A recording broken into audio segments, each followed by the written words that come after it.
Hi hello friends, எல்லோரும் எப்படி இருக்கீங்க? இன்றைக்கி நம்ம சேனலில் என்ன பார்க்க போகிறோன்னா டே இன் மை லைஃப் ரொட்டைன் தாங்க. ஸோ இது ரொம்ப இன்ட்ரெஸ்டிங்காக இருக்கும் ஃப்ரெண்ட்ஸ். வாங்க வீடியோக்குள்ளே போகலாம். காலையில் டிஃபன் பார்த்தீங்கன்னா சேமியா உப்புமா தாங்க செஞ்சிட்ருக்கேன். கொஞ்சம் ஆயில் ஊற்றி கடுகு போட்டு வெங்காயம் பச்சை மிளகாய் போட்டு ஒரு சொம்பு அளவுக்கு தண்ணி ஊற்றி கொதிக்க வச்சிட்ருக்கேங்க. சேமியா வந்து கொஞ்சம் எடுத்து வச்சுருக்கிறேன். கொஞ்சம் தூள் பண்ணிவிட்டு சேர்க்கலான்னு, இல்லைனா பெருசு பெருசாக இருக்கும். ஸோ இதை சேர்த்துட்டு நான் காட்டுறேன்.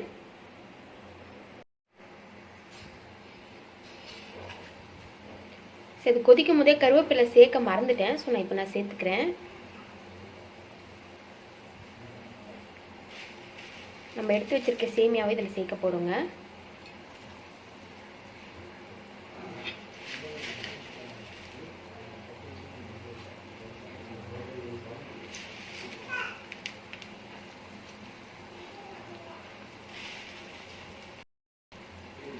ஸோ தண்ணி நல்லா கொதிச்சதுக்கு அப்புறம் தாங்க சேமியாவை சேர்க்கணும்.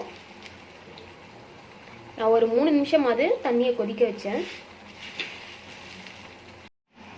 சேமியா சேர்த்ததுக்கு அப்புறமா ஒரு 3 நிமிஷம் நல்லா கொதிச்சா போதுங்க. சேமியா சீக்கிரமாக வெந்துடும். ஸோ சேமியா செய்யும் போது வந்து அளவு குவான்டிட்டி தண்ணி தாங்க வைக்க தெரியாது. ஸோ அம்மா கிட்டே கேட்டேன், ஒரு சொம்பு அளவு தண்ணி வச்சாலே வெந்துடும்னு சொன்னாங்க. ஸோ அதனால் இப்போ வச்சு வேக வச்சுருக்கிறேன். சேமியா உப்புமா நான் இப்போ தான் ஃபஸ்ட் டைம் பண்ணுறேன். ஸோ எனக்கு இந்த அளவுக்கு தெரியாது. ஸோ இப்போ பண்ணியிருக்கோம், பார்க்கலாம் எப்படி வருதுன்னு. சேமியா வந்து ரெடி ஆயிடுச்சுங்க. ஸோ கரெக்டாக வந்திருக்கு.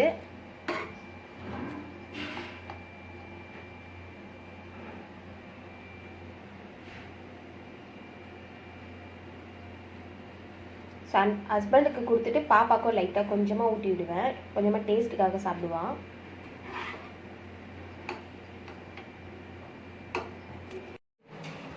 ஸோ காலையிலே பார்த்தீங்கன்னா சேமியா செஞ்சு சாப்பிட்டாச்சு. மதியம் லஞ்சுக்கு வந்து அப்புறம் கடலைப்பருப்பு கூட்டி வச்சுட்டு ரசம் வைக்கலான்னு. ரசத்துக்கு பார்த்தீங்கன்னா புளி ஊற வச்சுருக்கிறேன். புளி ஊற வச்சு ஒரு 5 நிமிஷம் ஆகுது. புளி நல்லா ஊறிடுச்சு. இப்போ இதை நல்லா வடிகட்டி எடுத்துக்க போகிறோம். வடிகட்டி ஃபுல்லாக நிறைய அடிக்கடி வச்சுக்கணும். எனக்கு ரொம்ப கஷ்டமாக இருக்கு. ஒரு பெரிய பவுல் எடுத்து ஸோ இதில் வந்து கடலைப்பருப்பு வந்து ஊற வச்சுருக்கிறேன். ஒரு 5 நிமிஷம் 10 நிமிஷம் நல்லா ஊறட்டும். இப்போ புளியை வந்து நம்ம வடிகட்டி எடுத்துக்கலாம் ஃபஸ்ட்டு. நான் இன்றைக்கி தக்காளி ரசம் தாங்க செய்ய போகிறேன். ஸோ ஹஸ்பண்டுக்கு பார்த்தீங்கன்னா ஃபீவராக இருக்க மாதிரி இருக்குது. ஸோ அதனால் ரசம் மாதிரி வச்சுட்டு கூட்டு வைக்கலான்னு.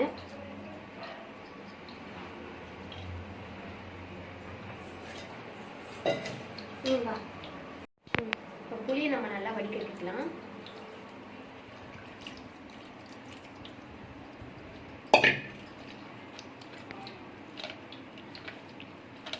ஸோ 2 வாட்டியாவது தண்ணி விட்டு புழிஞ்சு எடுக்கணும்.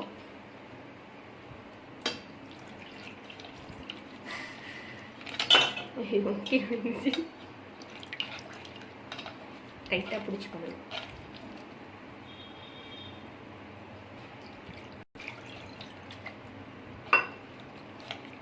அம்மா பார்த்தீங்கன்னா ஒரு 5 வாட்டியாவது புளியை நல்லா கரைச்சி அலசுவாங்க. ஸோ எனக்கு அதை செய்ய வரலை. சரி, அதனால் வடிகட்டிலே வச்சா திப்பிலாம் எதுவுமே வந்து புளி தண்ணியில் விழாது. ஸோ அதனால தான் இந்த மாதிரி பண்ணுறேன்.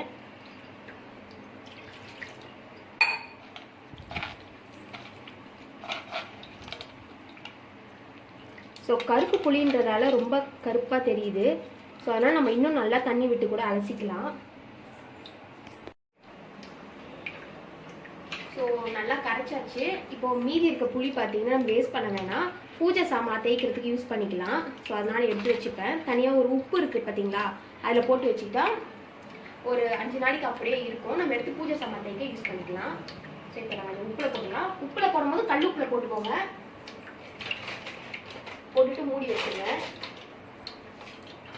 ஸோ ரசம் செய்ய ஸ்டார்ட் பண்ணலாம். ஸோ இதுக்கு வந்து பழுத்த தக்காளி பழம் எடுத்துக்கணும். ஸோ எடுத்துட்டு வந்துடுறேன். ஸோ பழுத்த தக்காளி பழமாக இருக்கணும். அதுக்கு வந்து ரொம்ப பழுத்த பழமாக தேடி எடுத்துக்கலாம். எல்லாமே கல் மாதிரி இருக்கு. ஓகே, இது ஓகேன்னு நினைக்கிறேன். இந்த பழம் போதும், ஒரு தக்காளி பழம் சேர்த்தா போதும். நல்லா வாஷ் பண்ணிட்டு நம்ம அப்படியே பிரிஞ்சு விட்டுக்கலாம்.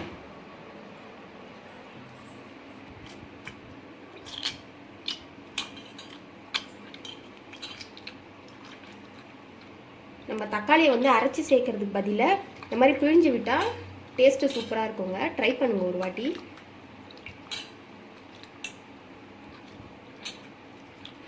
நல்லா கெட்டியாக இருக்குன்னு நினைக்கிறேன். கொஞ்சம் நிறைய வந்து குழக்குழனே இல்லை. அவ்வளோதான், நல்லா கரைச்சாச்சு. ஸோ தக்காளியோட சாரெலாம் பார்த்தீங்கன்னா புளி தண்ணியில் இறங்கியிருக்கோம். இப்போ இதுக்கு தேவையான அளவு வந்து உப்பு சேர்த்துக்கலாம். இந்த அளவு கரெக்டாக இருக்கும். சேர்த்துட்டு நல்லா மிக்ஸ் பண்ணிக்கலாம்.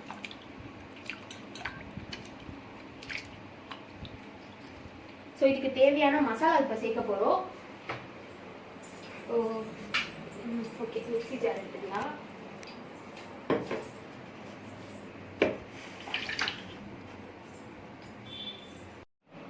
ஸோ இப்போ மசாலா வந்து அரைக்க போகிறோம்.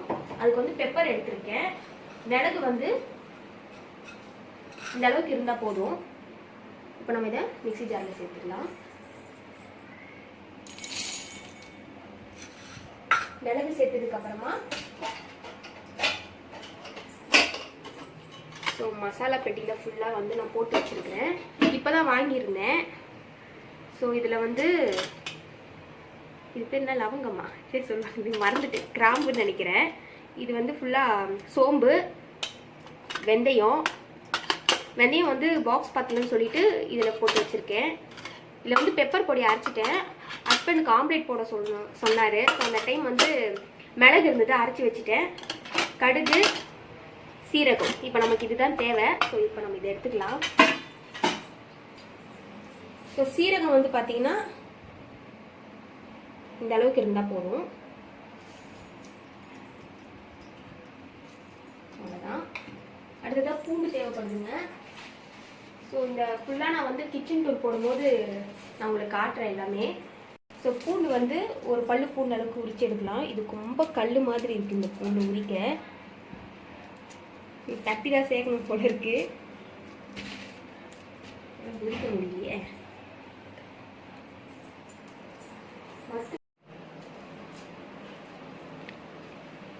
பூண்டு தனித்தனியாக உரிச்சு எடுத்து மிக்சியில் சேர்த்துக்கலாம்.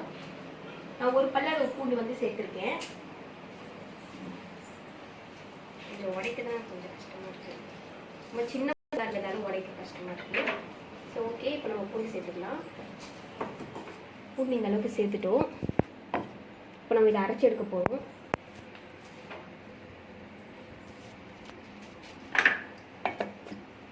இது ஃபுல்லாக நம்ம அரைச்சி எடுத்துக்கலாம்.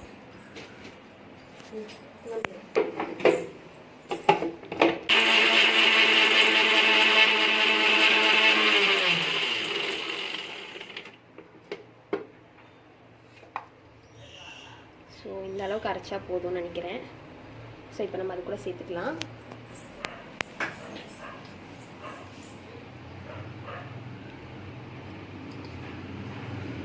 புளி கரைச்சல் இருக்குல்லங்க, அது கூட இதை சேர்த்துக்கோங்க.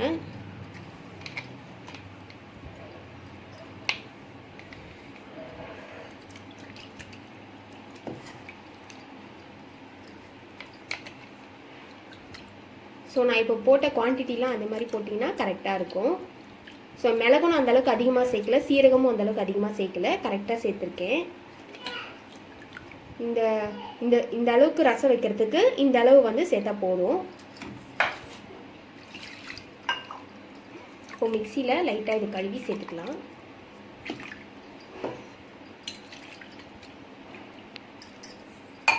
ஸோ அடுத்ததாக கருவேப்பிலை சேர்க்கணும். இது நான் ஃப்ரிட்ஜில் வச்சுருவேன்.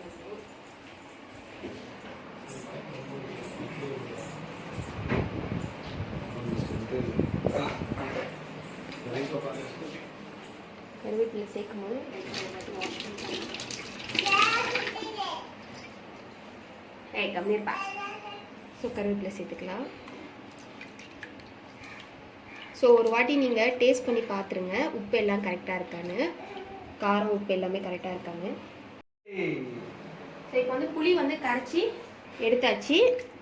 ரசத்துக்கு ரெடி பண்ணிட்டோம். இது ஒரு பக்கம் இருக்கட்டும், இது ஒரு 5 நிமிஷம் அப்படியே இருக்கட்டும்.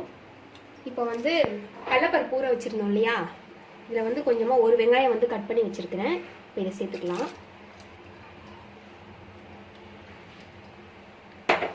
ஒரு வெங்காயத்துக்கு ஒரு தக்காளி எடுத்திருக்கேன். நம்ம புளிப்பு அதிகமாக சேர்க்க வேணாம்.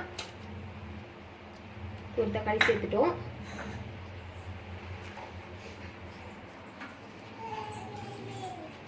இது கூட கொஞ்சமாக நம்ம வந்து மஞ்சள்தூள் சேர்த்துக்கலாம். ஒரு 1/4 டேபிள் ஸ்பூன் அளவு. அடுத்தது மிளகாய் தூள் தான் சேர்க்கணும்னு நினைக்கிறேன்.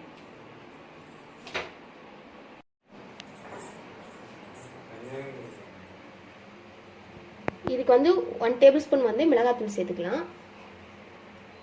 சேர்த்துட்டு விசில் போட்டுக்க வேண்டியதுதான். விசில் வந்து கரெக்டாக இருக்கான்னு செக் பண்ணிக்கலாம். ஸோ இழுத்துருக்க முன்னாடி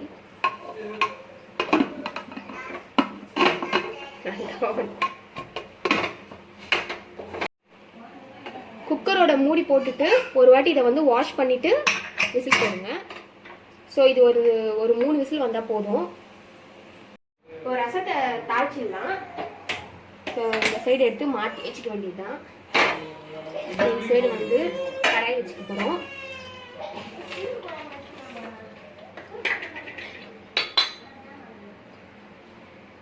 கடாய் வச்சதுக்கப்புறமா ஒரு 2 டேபிள் ஸ்பூன் வந்து ஆயில் சேர்த்துக்கலாம்.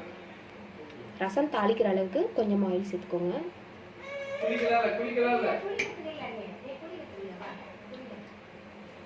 ஸோ அடுத்ததாக வந்து நம்ம கடுகு எடுத்துக்க போகிறோம். கடுகு வந்து இந்த அளவுக்கு சேர்த்துக்கோங்க.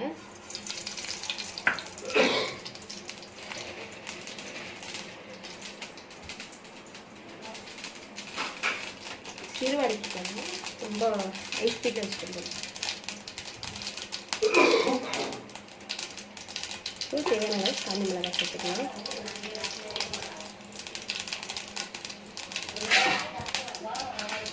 எனக்கு வந்து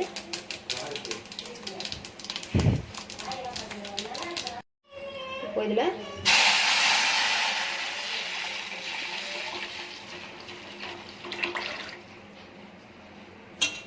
இது ஒரு 5 நிமிஷம் நல்லா கொதிக்கணும். ஹை ஃப்ளேமில் வச்சுக்கோங்க. இப்போ வந்து ரசம் ரெடி ஆகிடுச்சு. ஒரு 5 நிமிஷம் கொதிச்சதுக்கப்புறமா ஒரு கிண்ணத்தில் ஊற்றி வச்சுட்டேன். இப்போ மூடி போட்டு வச்சுக்கலாம். இப்போ கடலைப்பருப்பு கூட்டு மட்டும் தாங்க ரெடி ஆகணும். வைக்க வேண்டியது தான். அப்புறம் வறுத்து போட்டு ஸோ இப்போ இந்த இடத்த ஃபுல்லாக நம்ம க்ளீன் பண்ணிடலாம். ஸோ க்ளீன் பண்ணிவிட்டு சாம்பார் கொஞ்சம் இருக்குது. ஸோ அதெல்லாம் நம்ம தேய்க்கணும். ஸோ வேலை முடிச்ச உடனே டக்கு டக்குன்னு எல்லாமே செஞ்சுட்டு ரொம்ப ஃப்ரீயாக இருந்தாங்க. ஸோ நம்ம ஈவினிங் வரைக்கும் எடுத்துக்கிட்டோம்னா ரொம்ப வேலை அதிகமாக இருக்க மாதிரி இருக்கும்.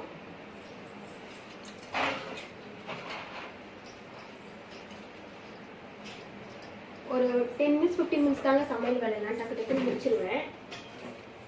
ஸோ என்னென்ன பொருள் அங்கே வைக்கணுமோ ஸோ அதெல்லாம் நான் பார்த்து வச்சுருவேன்.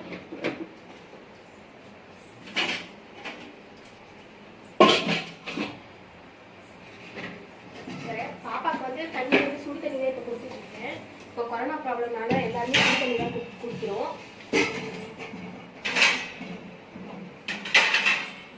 இது பார்த்தீங்கன்னா பாப்பாவுக்கு வந்து கிரேப் வாட்டர்.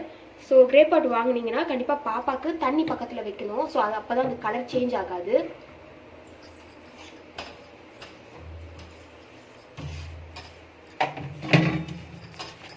மிக்சியில் அரைச்சோன்னா ஒரு வாட்டி எல்லாத்தையும் நம்ம க்ளீன் பண்ணிக்கலாம். ஸோ அப்போ தான் வந்து கரை எதுவுமே இருக்காது.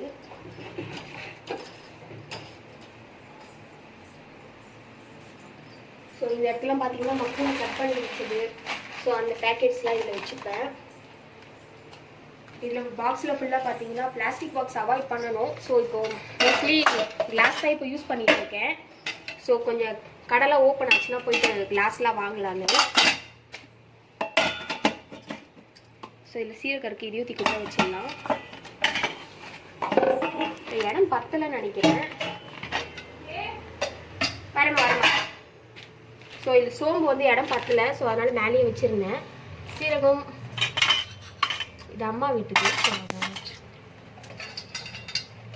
மூடி போடணும். 10 நிமிஷத்துக்கு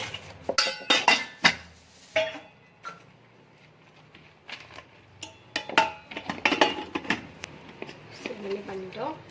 ஓகே, ஸோ அந்தந்த இடத்துல கரெக்டாக வதக்க வைக்கலாம். ஐயோ உந்துச்சு, ப்ராப்ளம் இதில் பெருக்கணும்னா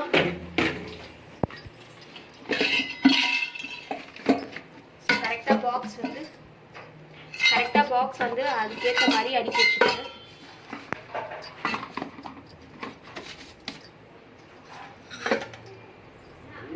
ஸோ இதில் வந்து பூண்டு போட்டு வச்சுருக்கேன். ஸோ காற்று வரணும், இல்லைன்னா அழுகிடும். அதனால நல்லா ஓட்டையாக இருக்க பாக்ஸ் மாதிரி போட்டு பூண்டெல்லாம் இல்லாட்டி ஸ்டோர் பண்ணிப்பேன்.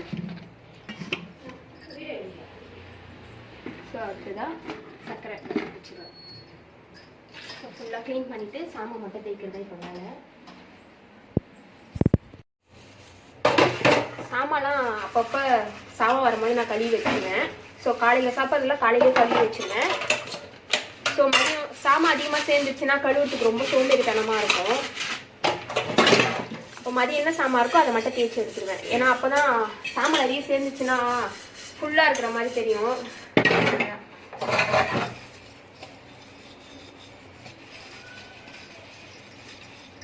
ஒரு 10 சாமான் தேய்ச்சேன்னா 10 சாமான் அப்படியே கழுவி வச்சுருவேன்.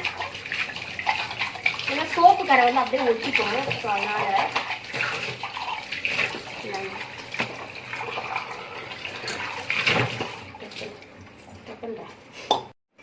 ஸோ ஆல்ரெடி தேய்ச்சி சாமான் தான் வெயில் காய வச்சுட்டு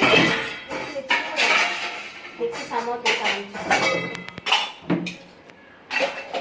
ஸோ ஃபுல்லாக இங்கே ஸ்டோர் பண்ணி வைக்க வேண்டியதான்.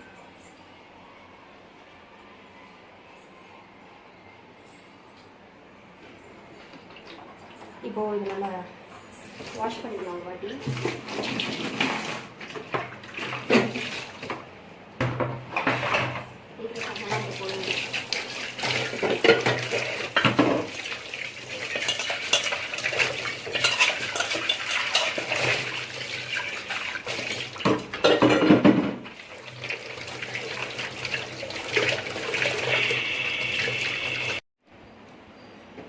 சாமான்லாம் தேய்ச்சி முடிச்சாச்சு.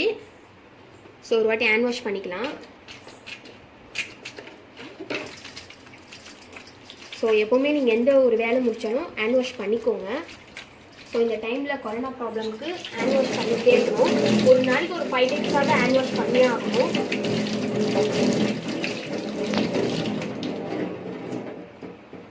ஸோ இப்போ நம்ம இதை வெயிலில் காய வைக்கலாம்.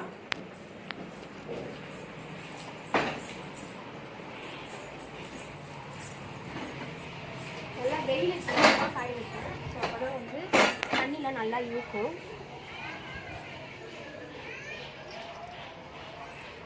ஸோ வாழை மரம் பார்த்தீங்கன்னா நல்லா வளர்ந்துருக்கு.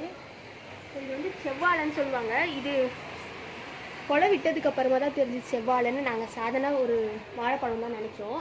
ஸோ இதுக்கு வந்து தண்ணி தெளிக்கணும். தண்ணி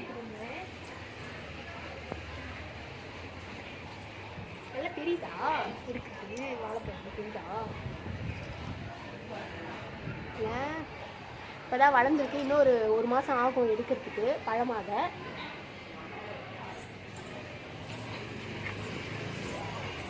தாண்டி இங்கே ஒரு குளம் இருக்குது. சரி எங்கே போகலான்னு எங்களால் போக முடியல. இப்போ போய் செடிக்கு தெளிக்க வேண்டியதுதான். இப்போ பார்த்தீங்கன்னா இங்கே ஒரு செடி வளர்ந்துருக்குல்ல. என்ன செடி இது? கீரை செடி மாதிரி இருக்குது. நட்டு வச்சுருக்காங்களா என்ன? தண்ணி பிடிச்சி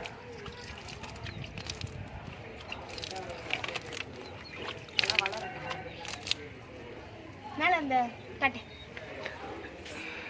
முருங்கைக்கீரை. ஸோ இதுக்கு திருஷ்டி படக்கூடாதுன்னு சொல்லி செருப்புலாம் வைப்போம். ஸோ எங்கள் பாட்டி சொன்ன இது. சரி அதனால் இப்போ நல்லா வளர்ந்துருக்கு மரம்.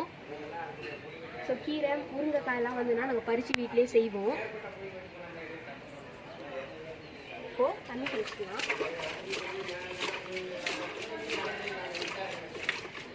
காலையிலே தண்ணி தெளிக்க மறந்துட்டேன்.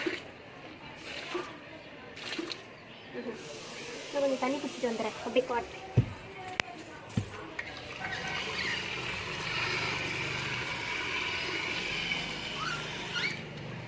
அப்புறமா இங்கே ஒரு கோழி ஒன்று வளர்க்குறோம். கோழி காட்டுறேன். கோழி ரொம்ப வெயில் இருக்குன்னு நினைக்கிறேன். ஏன் சார் ரொம்ப வெயிலாக இருக்குது. பாவம் எப்படி இருக்காங்க. அதுங்களுக்கு முருங்கைக்கீரை தான் சாப்பாடு. பறித்து பறித்து போடுவோம். என்ன சாப்பிடுங்க.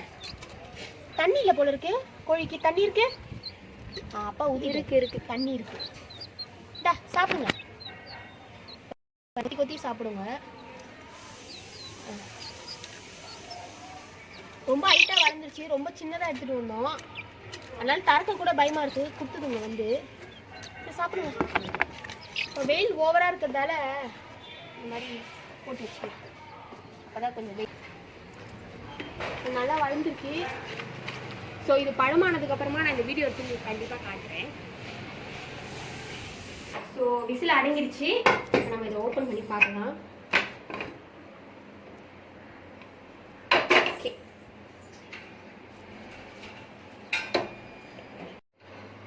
ஸோ பருப்பு நல்லா வெந்துருச்சு. ரொம்ப வேகணும்னு அவசியம் இல்லைங்க. அளவுக்கு வெந்தால் போதும். பருப்பு அப்படியே இருந்தால் தான் நல்லாயிருக்கும். ஸோ இப்போ வந்து அப்பளத்தை வந்து வறுத்து எடுத்துக்கலாம்.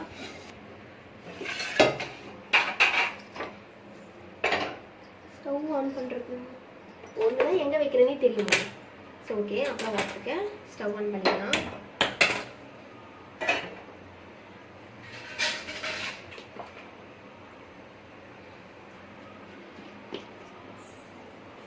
ஸோ கடாய் காஞ்சதுக்கப்புறமா நம்ம எண்ணெய் சேர்த்துக்க போகிறோம். ஸோ தண்ணி இருந்தால் வெடிக்கும். ஸோ தண்ணிலாம் போனதுக்கப்புறமா எண்ணெய் சேர்த்துக்கலாம்.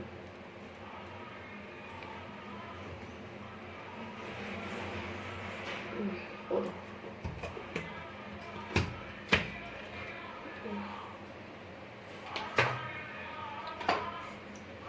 இது ஒரு பக்கம் நல்லா கொதிக்கணும்.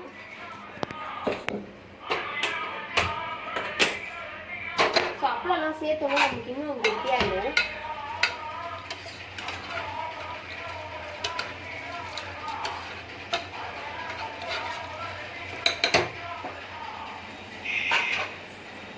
ஸோ எண்ணெய் நல்லா காயட்டும். அப்புறம் வறுத்து எடுத்து பொடி பண்ணி தான் இதில் சேர்க்கணும். ஸோ ஒரு 5-6 அப்பளம் இருந்தால் போதும்.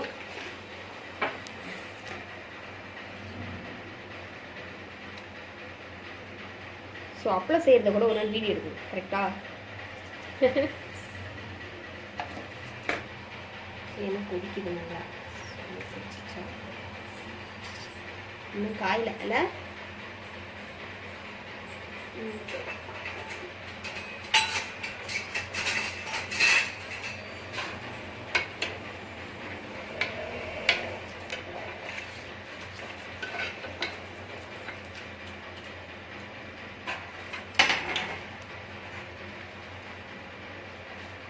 அப்பளம் வறுத்துடலாம்.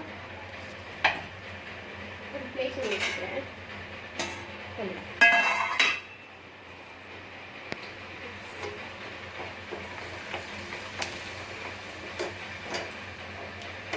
ஒரு வாட்டி போட்டால் போடும். சிம்பிளாக போட வேணாம்ல. அதுதான் சிறுவடிக்கிட்டேன்.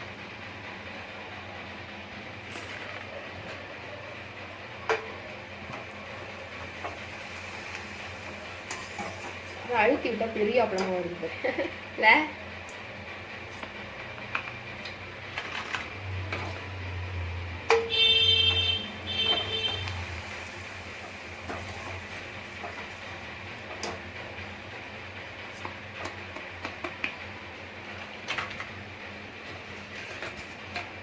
மோஸ்ட்லி இது பார்த்தீங்கன்னா அம்மாவோட ப்ரிப்ரேஷன் தான். அம்மா தான் இது செய்வாங்க.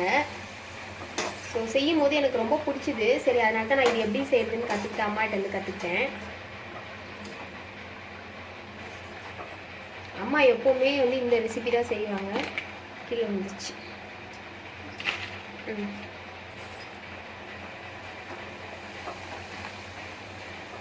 இது ஒரு 5 நிமிஷம் நல்லா கொதிக்கட்டும். கொதிச்சதுக்கப்புறமா இந்த அப்பளம் வந்து இந்த மாதிரி தூள் பண்ணி தான் சேர்க்கணும். ரொம்ப தூள் வேணாம், இந்த அளவுக்கு இருக்கணும்.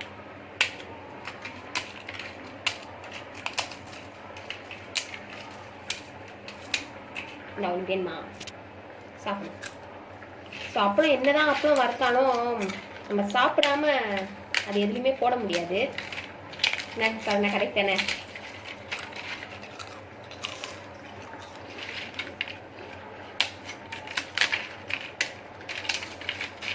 இதே மாதிரி எல்லா அப்பளத்தையும் உடச்சி எடுத்துக்கலாம்.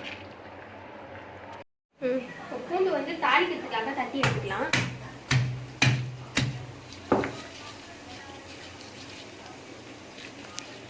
பூண்டு இந்த பக்கம் தோலில் எடுத்து நீக்கி தள்ளிக்கி போட்டு.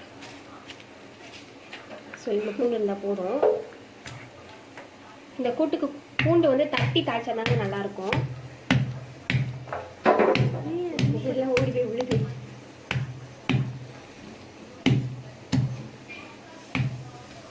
போடுவோம். ஐயோப்பா, பறந்து போகுதுப்பா. அவ்வளோதான், தட்டுங்க. லைட்டாக தட்டினா போதும்ல. எதுக்கு அவ்வளோ தட்டினா சொன்னேன்னு நேற்று அவ்வளோதான் தட்டியாச்சு. தட்டி எடுத்தாச்சு. ஒரு பக்கம் இருக்கட்டும். இப்போ நம்ம இதை வந்து தாளிக்க போகிறோம். அடுப்பு பற்ற வச்சுக்கலாம்.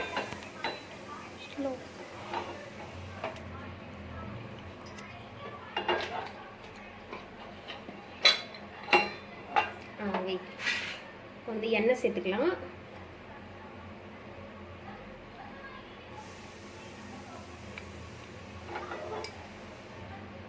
ஒரு 3 டேபிள் ஸ்பூன் அளவுக்கு வந்து எண்ணெய் சேர்த்துருக்கேன்.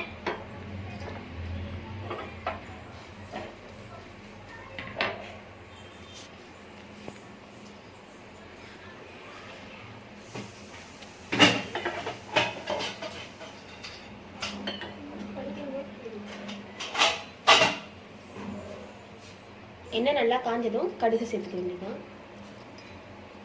கடுகு நல்லா பொரியட்டும்.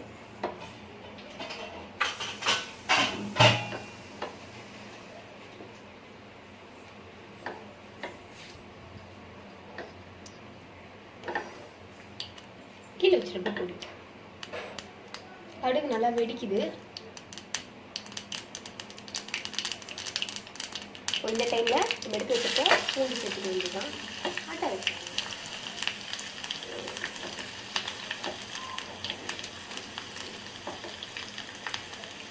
அடுத்ததாக எடுத்து வச்சுக்க காஞ்ச மிளகாய் சேர்த்து லைட்டாக விடாது.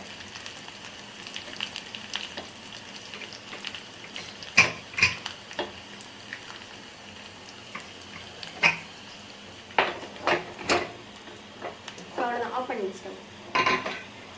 ஸ்டவ் ஆஃப் பண்ணிடுவோம். அவ்வளோதான், இது ஆயிடுச்சு. ஓகே,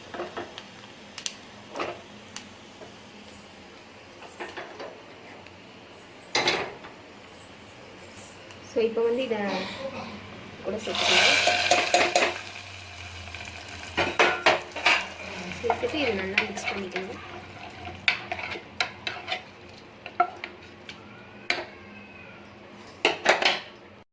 இப்போது நல்லா கொதி வந்துட்டுருக்கு. இந்த டைமில் வந்து அப்பளத்தை போட்டுக்கலாம்.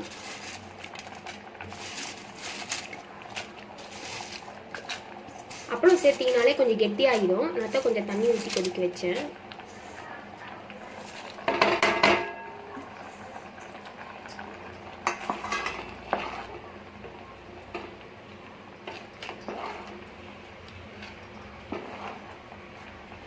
ஸோ அப்பளம் நல்லா ஊறணும். ஒரு 5 மினிட்ஸ் அப்படியே கொதிக்கட்டும்.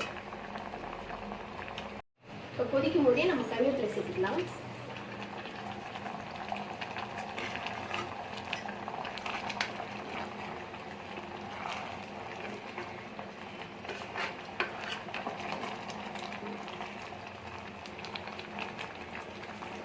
இது ஸ்டவ் ஆஃப் பண்ணி அப்படியே ஆற விட்டாலே போதும், கொஞ்சம் கெட்டியாயிடும். அதனால் இந்த தண்ணி அளவு வந்து கரெக்டாக இருக்குங்க. ஸோ அப்புறம் நல்லா வெந்ததுக்கு அப்புறமா ஸ்டவ் ஆஃப் பண்ணிக்க வேண்டியதுதான். சாப்பாடு வடிச்சுட்டு பாப்பாவுக்கு பார்த்தீங்கன்னா பால் சாப்பாடு தான்.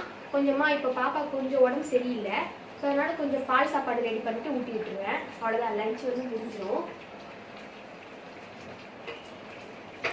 அது கொதிச்சோடனே ஆஃப் பண்ணிடலாம். ஸோ லஞ்ச்லாம் பார்த்தீங்கன்னா ஃபினிஷ் ஆகிடுச்சு. இப்போ அவர் ஹஸ்பண்டுக்கும் பாப்பாவுக்கு சாப்பாடு ஊட்டிட்டு சாப்பிட வேண்டியது தான். ஸோ ஈவினிங் வந்து மேலே வந்து மாடி தோட்டம் வச்சுருக்கோங்க. ஸோ அதில் வந்து கொஞ்சம் தண்ணிலாம் தெளித்து ஸோ மாடி தோட்டம் எப்படி இருக்குன்னு சொல்லி உங்களுக்கு நான் காட்ட போகிறேன். ஸோ ஈவினிங் ஆகட்டும், நான் உங்களுக்கு vlog கண்டினியூ பண்ணுறேன். ஈவினிங் ஒரு 4 o'clock ஆகிடுச்சு. மாடி மேலே வந்திருக்கோம். ஸோ செடிங்களுக்கெல்லாம் கொஞ்சம் தண்ணி ஊற்றிட்டு செடியெல்லாம் உங்களுக்கு நான் காட்டுறேன். செடிங்களுக்கு தண்ணி ஊற்ற போகிறோம்.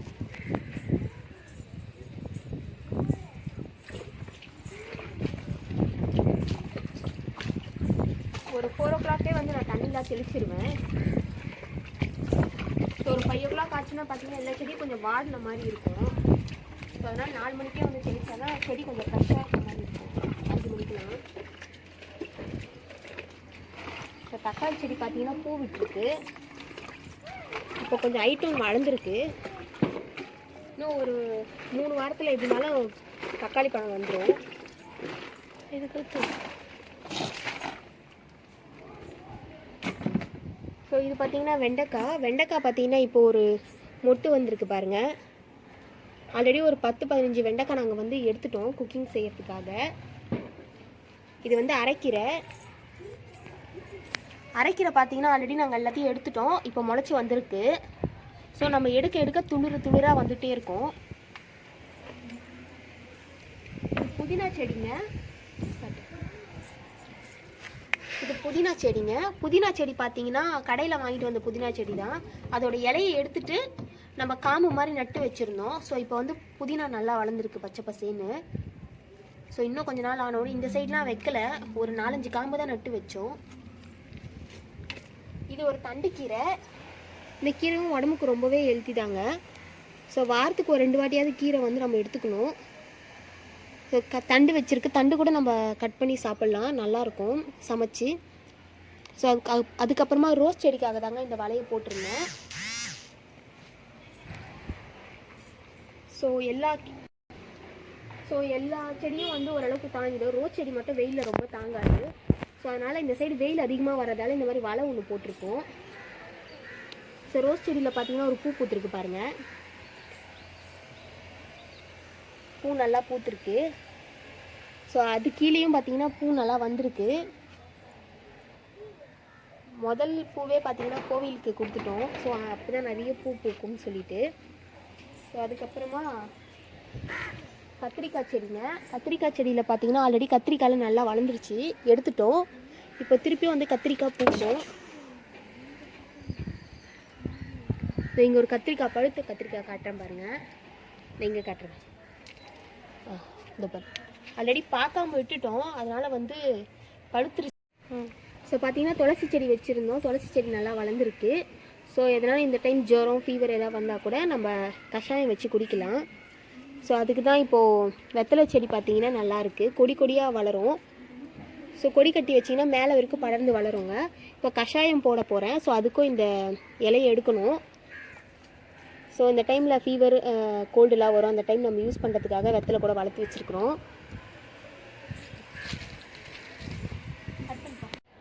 ஸோ ஒரு 4 o'clock வந்தாலும் ஒரு 6 o'clock வரைக்கும் மேலே இருப்போம். கொஞ்சம் என்ஜாய் பண்ணிவிட்டு பாப்பாக்கெலாம் சரலாக்கெலாம் ஊட்டி அவரை சாப்பிட வச்சுட்டு கீழே இறக்கிட்டு வருவோம். ஸோ அதுக்கெலாம் கொஞ்சம் டைம் ஸ்பெண்ட் பண்ணுவோம். ஸோ இப்போ வீடியோ எடுக்கிறதால நான் அதை உங்களுக்கு காட்டலை.